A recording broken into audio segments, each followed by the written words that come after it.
वंदे मातरम। As you tell me Kaushal 22 channel के मैक्स से दोस्ती के वीडियो 21 के भाग 3 में आप लोगों का स्वागत है। निर्देशांक ज्यामिति के अंतर्गत आज हम क्लास 10th के एक्सरसाइज को करेंगे। हमने देखा किसी बिंदु के निर्देशांक हम इस तरह से भुज कोमा कोटि यानी कि x, y के रूप में मानते हैं, जहाँ x निर्देशांक किसी बिंदु की y अक्ष से दूरी और y निर्देशांक जिसे हम कोटि भी कहते हैं किसी बिंदु की x अक्ष से दूरी को बताता है। इस प्रकार x निर्देशांक को भुज और y निर्देशांक को कोटि भी कहते हैं। इस प्रकार निर्देशांक ज्योमेट्री आकृतियों के ज्यामिति अध्ययन करने हेतु निर्देशांक ज्यामिति एक बीजीय साधन के रूप में विकसित हुई है। अगर x अक्ष पर कोई बिंदु स्थित है तो उसके लिए हमेशा कोटि शून्य रहेगी और इस प्रकार x अक्ष पर स्थित किसी भी बिंदु के निर्देशांक हम इस रूप में x, 0 मानेंगे। ठीक इसी प्रकार y अक्ष पर स्थित किसी बिंदु के निर्देशांक भुज को शून्य मानते हुए 0, y के रूप में माना जाएगा। यह आपको याद रखना है। किसी भी प्रश्नों को हल करते वक्त अगर ऐसी स्थिति आती है तो x अक्ष पर हमेशा कोटि शून्य और y अक्ष पर हमेशा भुज शून्य रहता है। अब हम दो बिंदुओं के बीच की दूरी ज्ञात करने का सूत्र देखते हैं और इस सूत्र को आप बहुत सावधानी से याद करें। इस तरह से यदि कोई बिंदु P है जिसके निर्देशांक x, y के रूप में x1, y1 है तथा Q बिंदु के निर्देशांक हैं x2, y2, तब उन दोनों बिंदुओं के बीच की दूरी PQ इस सूत्र से ज्ञात की जाती है। इसको याद करने के लिए आपको ध्यान रखना है कि दूरी जो है सदैव धनात्मक रहेगी और हमें सबसे पहले x और फिर y को लिखना है। जो बाद में बिंदु आता है उसके जो कोऑर्डिनेट हैं वो पहले आएंगे यानी कि x2, y2 और जो पहले बिंदु है उसके कोऑर्डिनेट बाद में आएंगे। दोनों के बीच का अंतर रहेगा और ये वर्ग के रूप में आती है। इस तरह से आप चाहें तो पहले कोष्टक बना के वर्ग का चिन्ह लगा लें। उसके बाद में पहले में भुज और दूसरे में कोटि के लिए कोऑर्डिनेट्स को इस तरह से लिख लें 2, 1, 2, 1 और इस तरह से आपको ये आसानी से याद हो जाएगा और हम इसकी चर्चा आगे भी कर लेंगे। अब अगला एक इसमें स्पेशल पॉइंट आता है कि यदि हमें मूल बिंदु से दूरी ज्ञात करने के लिए बोले तो किसी भी बिंदु के लिए मूल बिंदु से जो दूरी होगी वो उसके ही भुज और कोटि के वर्गों का योग करके वर्गमूल निकालने से प्राप्त होगी। अभी तक हमने जितना भी निर्देशांक ज्यामिति के विषय में पढ़ा है उस पर आधारित कक्षा 10 के पाठ्यक्रम में प्रश्नावली 7.1 को अब हम करने जा रहे हैं, जिसका पहला सवाल है बिंदुओं की निम्नलिखित जोड़ियों के लिए युग्मों के लिए आपको डिस्टेंस निकालनी। इन प्रश्नों को करने के लिए सबसे पहले हमें इनके निर्देशांक को परिभाषित करना पड़ेगा। पहला प्रश्न बिंदु है 2, 3 और 4, 1, तो इसे परिभाषित कर देंगे। पहले x, y के लिए जो ये नीचे सफिक्स लगे हुए हैं उसको बहुत सावधानी से हमें ध्यान रखना है। ये पहले भी मैंने आपको बताया कि अंग्रेजी की 4 लाइनों की अगर कॉपी है तो इस तरह से बीच में हमारे x या y आएगा और उसी के अनुसार हमारे ये लिखा जाएगा। इसके बिल्कुल सामने लिखने से ये 1-2 गणित के अंकों के जैसा हो जाएंगे। ये अंक नहीं है बल्कि एक संकेत है, इसलिए हमें इस जो बीज गणित के जो बीज हैं उनसे आकार में छोटे बनाने पड़ेंगे और नीचे लिखने में। तो हमने यहाँ पर मान लिया a x1 y1, a x2 y2 और इस तरह से इनको क्रमशः हमने तुलनात्मक से देख लिया कि x2 4 हो गया और y2 हमारा 1 हो गया। जो बाद वाले पॉइंट है वो हमने पहले लिखे। x1 हो गया हमारे 2 और y1 हो गया हमारे 3। इनको परिभाषित करने के बाद हमने दूरी सूत्र का प्रयोग किया है कि दिए गए बिंदुओं के बीच की दूरी हो जाएगी इस तरह से x और y निर्देशांकों का अंतर, उसका वर्ग निकालना है और वर्गमूल का चिन्ह लेना है। अब हम जब मान रखेंगे सबसे पहले हमें यहाँ पर कोष्टक लगा लेना चाहिए। जैसे यहाँ पर आ रहा है x2 - x1 तो 4 - 2 आएगा। अगर आप डायरेक्ट करते हैं तब भी आपको ये ध्यान रखना है कि जो बाद में कोऑर्डिनेट हैं उनके कोष्टक के बार माइनस रहेगा, इसलिए मान के पहले माइनस रहने से हमें उसे घटा के करना है। तो यहाँ आ गया चिन्ह बदलने का नहीं। तो अब यहाँ पर आप देखो 1 - 3, तो इधर आ जाएगा 4 - 2, और दोनों का अंतर करके हमें उसे वर्ग करना है। तो 4 में से 2 गया तो आएगा 2 का वर्ग, यहाँ आएगा 1 - 3 यानी -2 उसका होल स्क्वायर। सरल करने पर आता है 4 + 4, और प्रकार ये आ जाता है हमारे 8 अंडर रूट में। परंतु यह हमारे डिस्टेंस है, और डिस्टेंस हमेशा क्या रहती है, धनात्मक रहती है, इसलिए नकारात्मक को लेना ही नहीं है साइन में। अंडर रूट में वर्गमूल जो है वो हमें केवल धनात्मक या पॉजिटिव वैल्यू ही लेनी है, क्योंकि दूरी कभी भी ऋणात्मक नहीं होती। अगला है हमारे AB और -a - b। यहाँ पर भी हम पहले बिंदुओं को परिभाषित करेंगे। a x1 y1 ये लिया, b x2 y2 को हमने ये लिया है। उनको क्रम से हम डिफाइन करेंगे, और दूरी सूत्र का प्रयोग करने से हम जब इसका मान रखेंगे तो ये आएगा -a - b, और इसको सरल करने पर हमें प्राप्त होता है अंडर रूट में 4a² + b², और इसका जब वर्गमूल निकालते हैं तो वो हमारे आता है 2 अंडर रूट में a² + b² इकाई, क्योंकि अभी हमें इसका मात्रक पता नहीं है। इसी प्रकार अब इसमें एक प्रश्न ये भी है, -5 7, -1 3। सबसे पहले हमने निर्देशांक को परिभाषित किया है, और दूरी सूत्र को लिखते हुए हमने इसके बीच की दूरी को निकालने की कोशिश की है। तो यहाँ पर आप देख रहे होंगे कि यहाँ मैंने डायरेक्ट चिन्ह को बदल दिया, -5 -1 आएगा। अगर हम इसको एक बार और लिखें इधर कोष्टक के रूप में तो गलती नहीं होगी। बहुत सावधानी हमें रखनी चाहिए, क्योंकि चिन्हों की बात है। इस तरह से हमने बड़ा कोष्टक लगा लिया, और इसी तरह से y के लिए भी हमने दोनों बिंदुओं को लिख के बड़ा कोष्टक लगा दिया। यहाँ पर आ जाएगा 5 - 1 4 का वर्ग, यहाँ आ जाएगा -4 का वर्ग, और जब हम इसको सरल करेंगे तो आएगा ये 4 अंडर रूट 2 इकाई। इस प्रकार अगला प्रश्न बोल रहे हैं कि दो बिंदुओं के बीच की दूरी ज्ञात करनी है। तो इस वाले प्रश्न में आप देख रहे हैं कि किस तरह से दूरी सूत्र का प्रयोग कर रहे हैं हम। उससे पहले हमने इनके बिंदुओं को परिभाषित किया है, और अगर हम ये कहें तो ये एक तरह से मूल बिंदु है, 0,0 मूल बिंदु के निर्देशांक होते हैं। तो उस सूत्र से भी हमने जो भुज और कोटि का वर्ग है उसको करके हमें जोड़ना है। तो ये आएगा 36 का वर्ग और 15 का वर्ग। तो इस तरह से क्रम से ये आएगा 1296 और 225 से ये आएगा अंडर रूट 1521। इसका अभाज्य गुणनखंड करेंगे तो इस तरह से ये आएगा, और उसमें हम अगर जोड़े बनाते हैं तो वर्गमूल आता है 39 इकाई। अगला प्रश्न कह रहा है कि निर्धारित कीजिए क्या ये बिंदु संरेखीय हैं।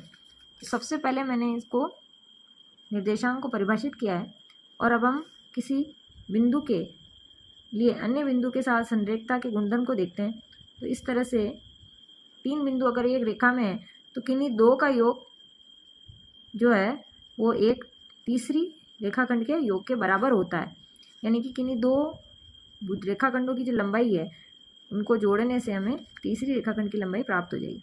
इस गुण को प्रयोग करते हुए हम पहले तीनों भुजाओं को, इन बिंदुओं से बनने वाली तीनों भुजाओं को निकालते हैं, जैसे AB, BC और AC।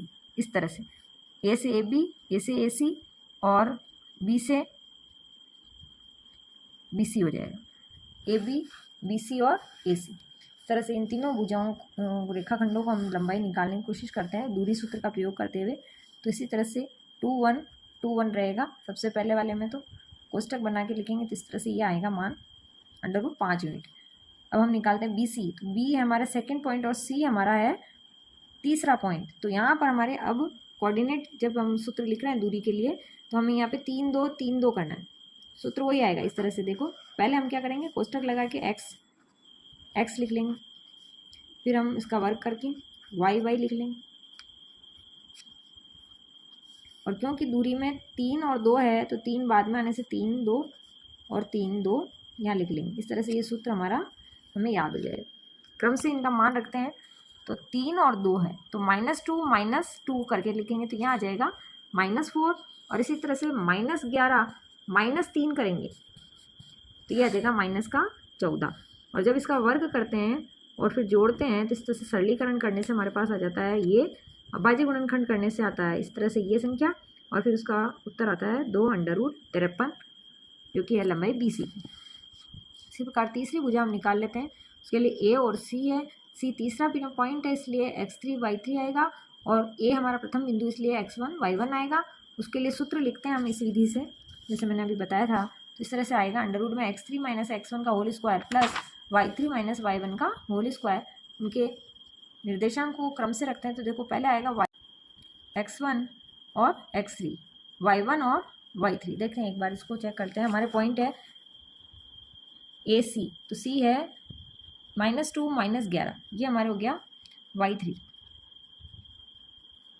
x3 y3 C बिंदु के लिए।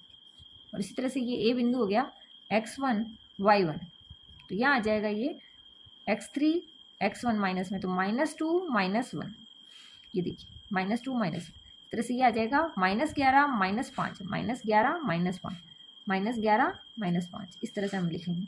अंतर करके हम उसका वर्ग करते हैं तो ये आएगा 9, ये आएगा 256, जोड़ने पर आता है 265। और जब इसका हम भाज्य गुणनखंड कर लेते हैं तो ये इस तरह से ये संख्या आएगी। और हम देख पाते हैं कि यहाँ पर हम कोई भी दो भुजाओं को जोड़कर उसकी तीसरी साइड प्राप्त नहीं कर सकते हैं, इसलिए ये बिंदु संरेख नहीं होंगे। इस प्रकार ये जांच में सिद्ध हो गया।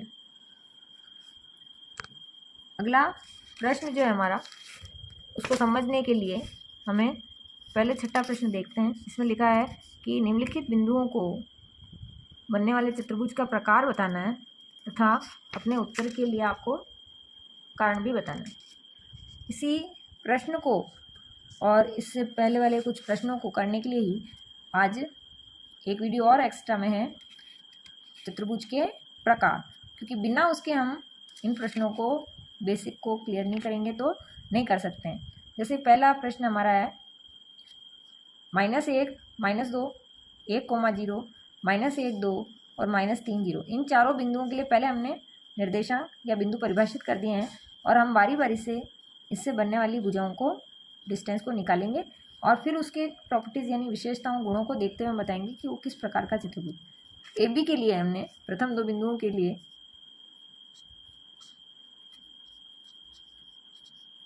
इस प्रकार AB के लिए हमने पहले दूरी सूत्र का प्रयोग किया है, तो यह आएगा देखो 1 माइनस -1, यह आ जाएगा 1 + 1। इस तरह से 0 -2, यह आ जाएगा 2। इस तरह से हमने इसको पूरा लिख दिया डायरेक्ट बिना कोष्टक में रखे मान को। अगर आप जरा सी भी चूक कर देंगे यहाँ पे तो फिर आपके चिन्हों की त्रुटि होने से गलती होने की संभावना है, इसलिए आप पहले कोष्टक में ही रख लें और फिर उसको सरल करें। यह आएगा 1 + 1 2 का होल स्क्वायर, यह आएगा 2 का होल स्क्वायर। इस तरह से इसका मान आता है 2√2 यूनिट। दूसरे बिंदु BC को निकालते हैं तो दूसरा और तीसरा पॉइंट आने से हम सूत्र में 3 2 रखेंगे और इस 3 2 से हम अगर निकालना चाहते हैं तो इस तरह से -1 होल स्क्वायर 2 - 0 होल स्क्वायर आता है। और इस तरह से इसको जब सरल करते हैं सरलीकरण से हमारे इसका उत्तर भी 2√2 आता है। इसी प्रकार क्रमशः CD 4 और 3 के लिए निकाल लेंगे हम और AD हम निकालेंगे 4 और 1 के लिए। तो इस तरह से लिखिए। जब हम इसको देखते हैं तो AB BC CD और AD यानी चारों भुजाएं बराबर लंबाई की आ गई है, तो विकर्णों की जांच करते हैं। AC और सम्मुख शीर्षों को मिलाने वाला रेखाखंड विकर्ण कहलाता है। तो AC के लिए आ जाएगा 3 1 के लिए सूत्र और उसमें जब हम मान रखते हैं तो उसका मान आएगा 4 इकाई। ठीक इसी प्रकार से जब हम दूसरे विकर्ण BD को ज्ञात करते हैं तो 4 2 के लिए निकालेंगे और मान रखे जब हम इसको सरल करते हैं तो हमारे आता है इसी तरह से 4 इकाई, यानी विकर्णों की लंबाई भी हमारे क्या आ गई है, बराबर आ गई। इन दोनों समीकरणों से हमारे पास सिद्ध हो जाता है कि जब चारों भुजाएं, ऐसा चतुर्भुज जिसकी चारों भुजाएं समान लंबाई की है और विकर्ण बराबर लंबाई का नहीं है, ऐसा चतुर्भुज जो है अगर बराबर लंबाई की नहीं है विकर्ण तो होता है समचतुर्भुज। और यदि चारों भुजाएं समान लंबाई की और विकर्ण भी बराबर लंबाई के हैं तो ऐसा चतुर्भुज वर्ग होता है। ये हमने कारण लिख दिया है। अगला प्रश्न है, इस चतुर्भुज के लिए जांच करनी है। सर्वप्रथम निर्देशांक परिभाषित करेंगे और प्रत्येक भुजा को इसी प्रकार से AB BC CD और DA क्रम से हल करते हैं। तो हम देख रहे हैं यहाँ पर सूत्र में हमने जब मान रखा है तो पहले वाले का AB का मान आया 2√13। इसी तरह से BC का मान कोष्टक में रख के मैंने निकाला यहाँ पर, तो हम देख रहे हैं आता है √13। अगले प्रश्न में ये बिंदु हमें दिए हुए हैं, इन्हें क्रम से हमने निर्देशांकों के रूप में परिभाषित कर दिया है। यहाँ हमें एक बात ध्यान रखनी है कि जो पहले 3 बिंदु हैं AB BC AC, उसके लिए हमने जब दूरी सूत्र का प्रयोग करते हुए इस तरह से क्रम से गणना की है तो हम ये देख रहे हैं कि ए बी बराबर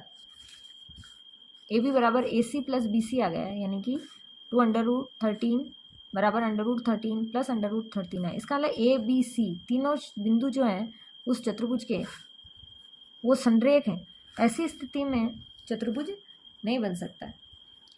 इस प्रकार इनसे चतुर्भुज प्राप्त नहीं होगा।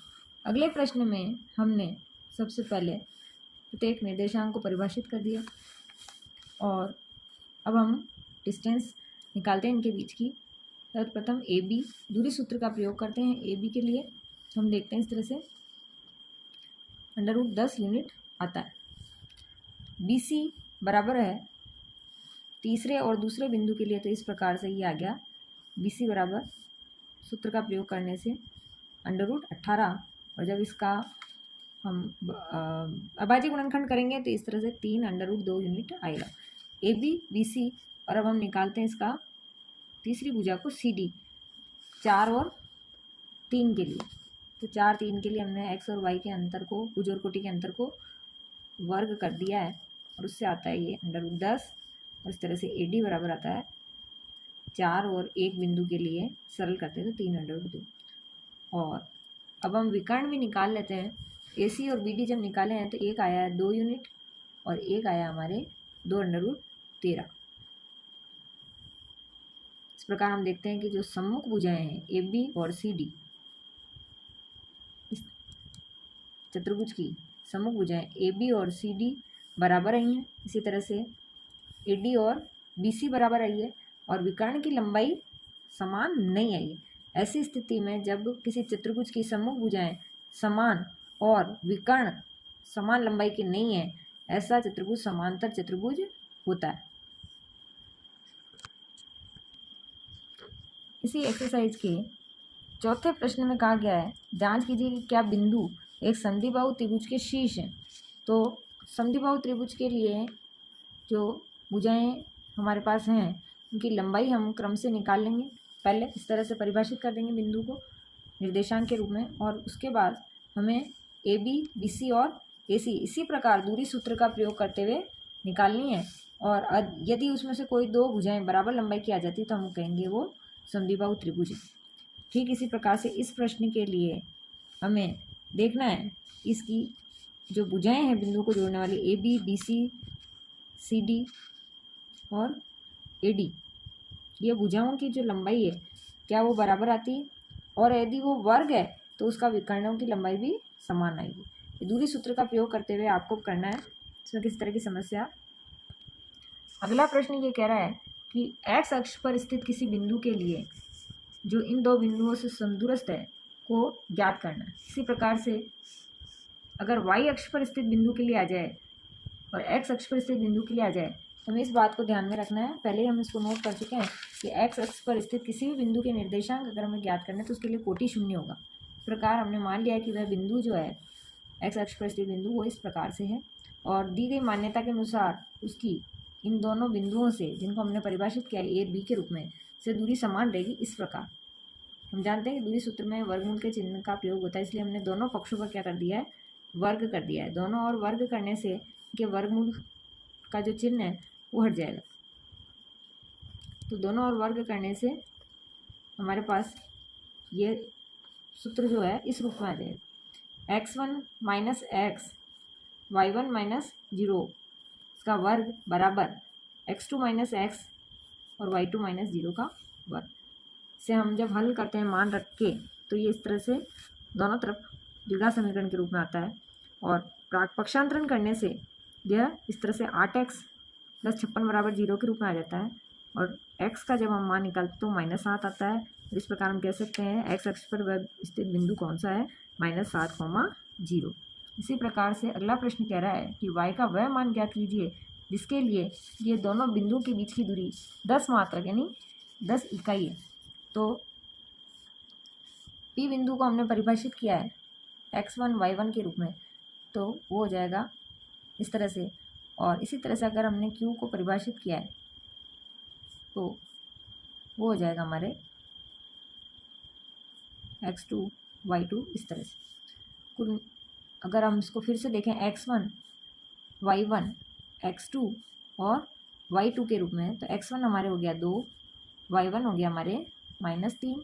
इस तरह से x2 हमारे लिए हो गया 10 और y2 हमारे लिए हो गया y, जिसका हमें मान ज्ञात करना। दी गई मान्यता के अनुसार PQ का मान जो है 10 इकाई। इसको हम सरल करें तो ये आएगा, दोनों और वर्ग कर देते हैं। यहाँ से ये आ जाएगा, लेफ्ट हैंड साइड में हम निकालेंगे और राइट हैंड साइड में 10 का वर्ग हो जाएगा 100। तो दूरी सूत्र का प्रयोग करके ये होता है हमारे 2, 1 के लिए। तो x यानी कि भुज निर्देशांकों का अंतर और वर्ग, और कोटि निर्देशांकों का अंतर और वर्ग, क्योंकि ये 2 और 1 के लिए है डिफरेंस, तो 2, 1 आ जाएगा, 2, 1। अब इसमें हम मान रखते हैं, तो x2 का मान आएगा 10 और x1 का मान आएगा 2, तो हम लिख देंगे 10 - 2 होल स्क्वायर। इसी तरह से हमारे पास आ जाएगा ये y -3, जो हमें रूप देगा +3 के रूप, और ये बराबर में 100 चलेगा और इधर अथवा का चिन्ह रहेगा। 8 का वर्ग यानी कि 64, 10 - 2 बराबर 8 होगा, और उसका भी होल स्क्वायर इसलिए 64 होगा। इसको हम द्विघात समीकरण का प्रयोग करते हुए खोलेंगे। ये आएगा पहला, प्रथम संख्या का वर्ग और अंतिम संख्या का वर्ग यानी कि 9, और दोनों के वर्ग का दोनों के गुणनफल का दुगुना यानी कि 2ab। तो ये आ जाएगा हमारे 6y बराबर आ जाएगा 100। अब हम इस प्रकार से हम जब इसमें मान रखते हैं, द्विघात समीकरण से हमने इसको खोला और अब हम इसको सरल करते हैं। ये आता हमारे y² + 6y + 73 - 100, पक्षांतरण करने से ये मान आया है। और अब हम इसको सरल करते हैं। ये आता है हमारे पास y² + 6y, और ये आएगा हमारे -27। अब हमें 27 के ऐसे गुणनखंड करने हैं कि जोड़ने या घटाने पर 6 आ जाए। तो 27 के ऐसे 2 गुणनखंड हैं, 9 और 3, जिसमें हमें जोड़ने घटाने पर प्लस में आना चाहिए, इसलिए +9, और क्योंकि विपरीत है इसका चिन्ह इसलिए -3। इस तरह से इसके 2 भाग हमें प्राप्त होते हैं।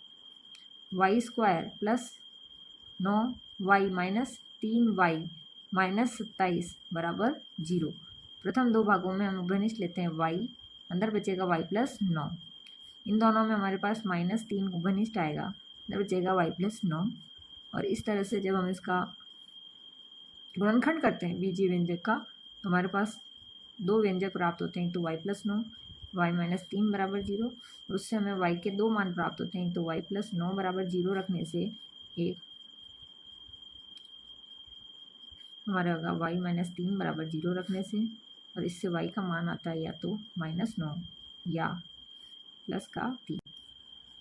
इस प्रकार से दी गई प्रश्न में y की 2 स्थितियाँ हैं, -9 और +3।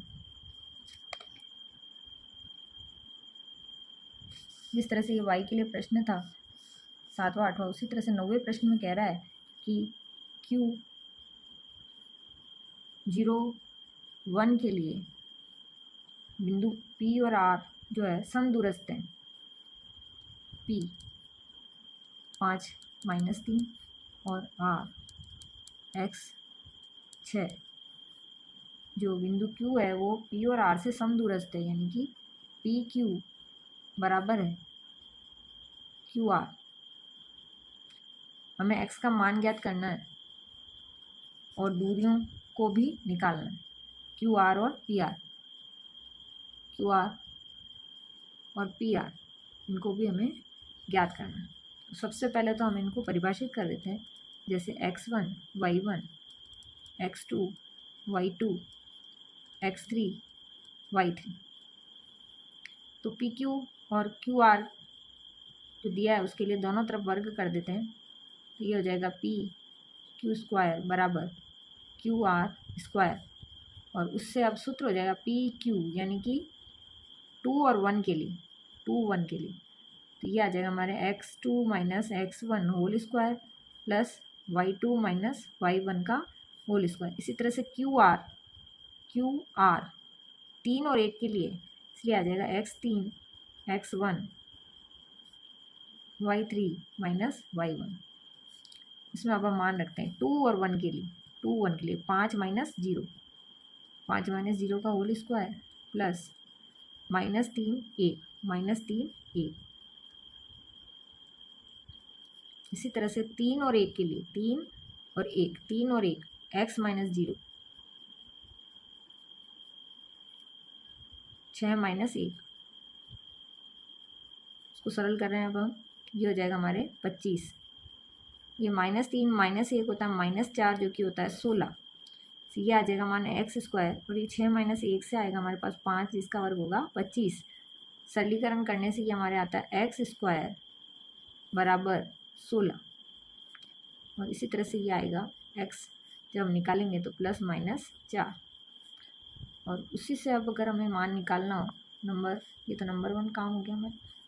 अब हमारे को निकालना है QR और PR। तो QR और PR निकालें हम x बराबर 4 के लिए, +4 के लिए, x के मान है +4 के लिए QR हो जाएगा हमारे पास 3 और 1 के लिए, यह आएगा x स्क्वायर प्लस 25। यह आएगा 4 चौक 16 प्लस 25, यह आएगा हमारे 11 हाथ से लगे 1 41 इकाई।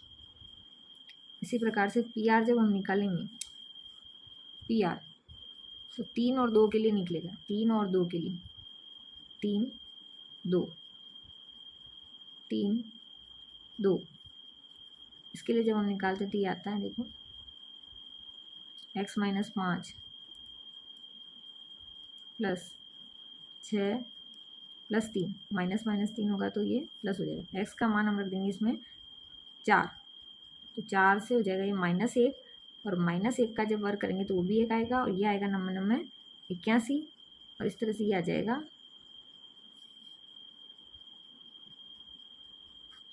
वर्गमूल का चिन्ह लगाएंगे इसमें, और इसी तरह से ये आ जाएगा 82। x बराबर 4 के लिए QR √41 इकाई और PR आएगा √82 इकाई, जबकि x बराबर -4 के लिए QR आएगा √41 इकाई और PR आएगा 9√2 इकाई।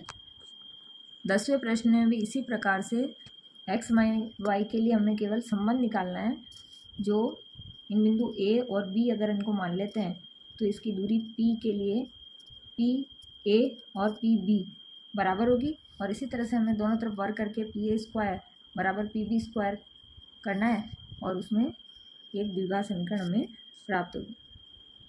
अगली बार हम विभाजन सूत्र पर आधारित प्रश्न करेंगे। तब तक आप इस प्रकार के प्रश्नों का और अभ्यास करें। Thanks for watching.